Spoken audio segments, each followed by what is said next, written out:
Welcome to the Slop Farm. Enjoy the video. You begin by preparing the phone and PC. This is essential. Enable developer options, then enable OEM unlock and USB debugging so the bootloader can be changed.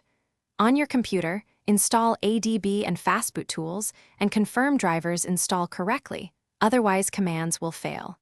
Connect the phone with a reliable cable, then reboot into bootloader mode using a DB reboot bootloader.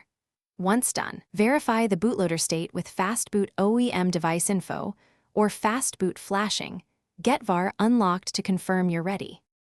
Next, you flash a custom recovery and then the new OS image. Use the exact TWRP and ROM for your model, mismatches brick devices, so verify file names and checksums. Boot the recovery with fastboot boot TWRP. IMG or flash it with fastboot flash recovery TWRP. IMG and then boot into recovery immediately. From TWRP, make a full backup, perform the required wipes, system, cache, dalvik/ART, and format data only if instructed by the ROM. Then sideload or install the ROM zip and required vendor or GApps packages. Finally, you complete installation and handle problems. Reboot the system and expect a longer first boot, up to 10 to 20 minutes, as the ROM optimizes apps.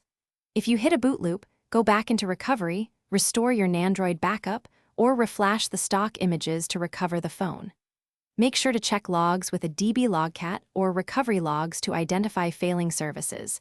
This tells you whether to retry wipes, install a different vendor file, or use another ROM build. Keep backups to avoid data loss.